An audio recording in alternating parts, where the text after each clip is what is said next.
Olá a todos e todas, como vocês estão? Espero que estejam bem. Meu nome é Maiele Pereira e eu estou aqui mais uma vez com vocês para estudar a lição de número 11, que fala sobre anunciando o reino. E vamos estudar hoje o tópico da terça-feira, que tem por título: Por que uma entrada triunfal? Então nós vemos aqui uma pergunta que traz uma indagação para cada um de nós. Então por que Jesus ele escolheu, vamos dizer assim, ele optou por uma entrada triunfal quando foi a Jerusalém? É isso que vamos estudar hoje. A pergunta A, ela diz o seguinte: descreva o preparo para a última chegada de Jesus a Jerusalém.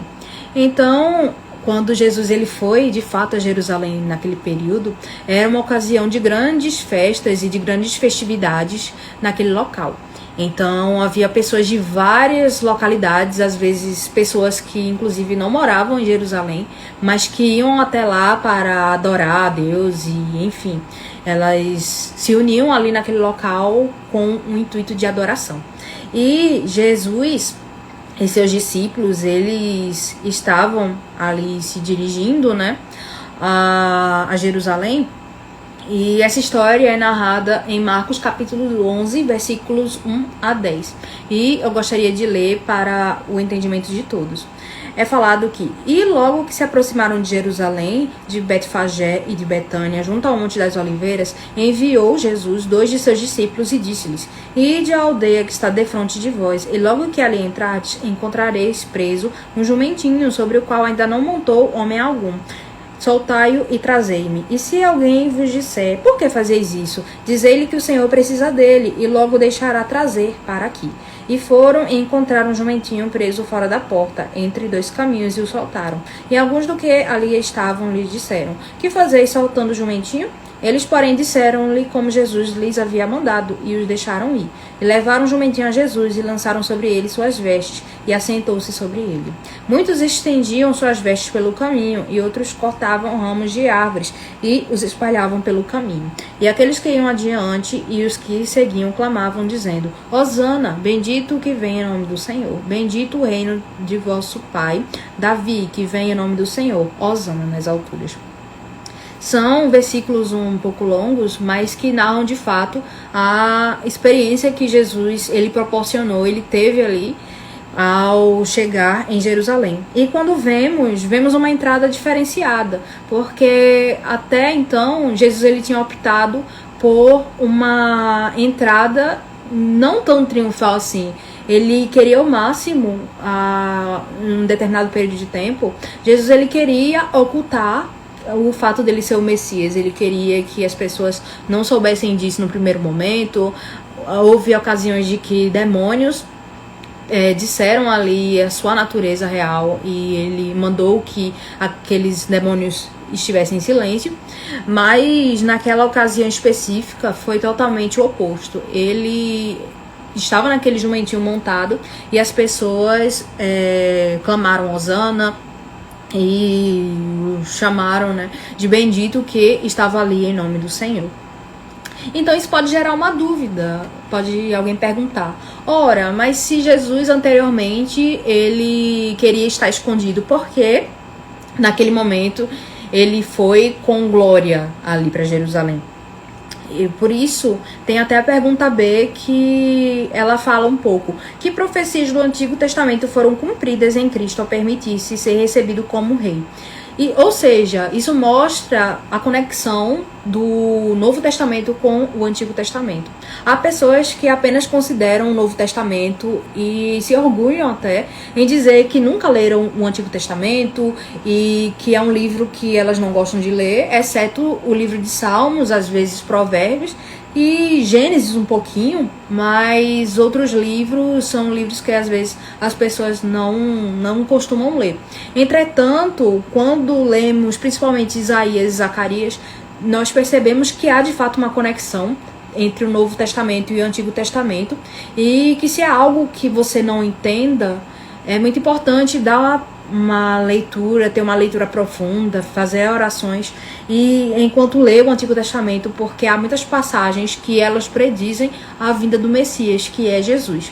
E eu vou ler Isaías capítulo 62, versículos 10 e 11, que diz o seguinte: passai, passai pelas portas, preparai o caminho ao povo, aplanai a estrada, limpai a das pedras, arvorai a bandeira aos povos. Eis que o Senhor fez ouvir até as extremidades da terra. Dizei à filha de Sião: eis que a tua salvação vem, eis que com ele vem o seu galardão e a sua obra diante dele.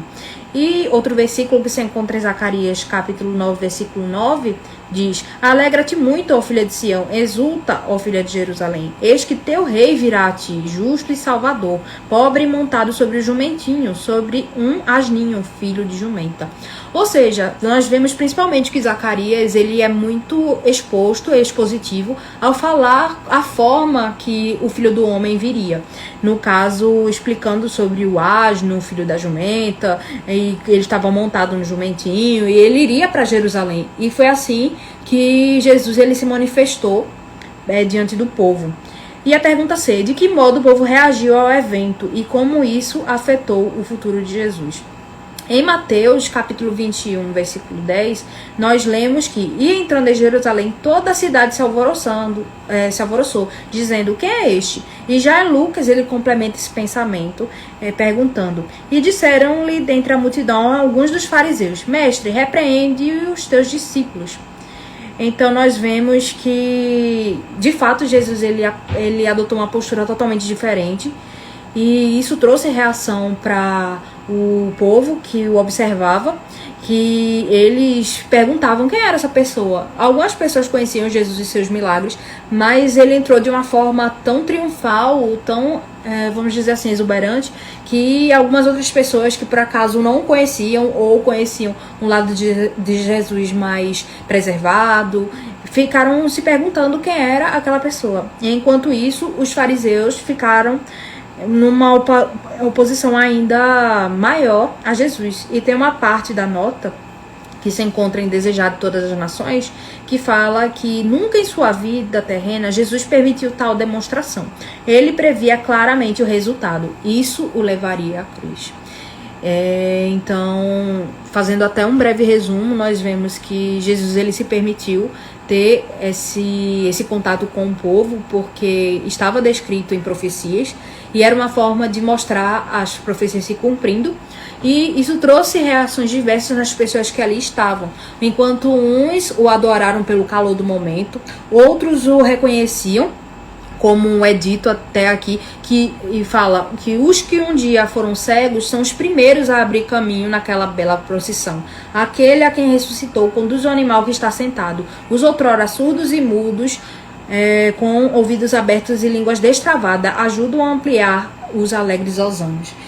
E assim, nós encontramos três tipos de pessoas, como eu tinha mencionado. Primeiro grupo, o grupo daqueles que não conheciam Jesus, mas que estavam ali com a multidão, porque estavam todos gritando. O segundo grupo, o grupo de pessoas que sentiram o toque de Jesus, que creram nele e que estavam ali ajudando naquela procissão e, enfim, ajudando, dando hosanas e dando glória a Deus. E o grupo dos fariseus, que estava apenas ali para levar Jesus de fato à cruz.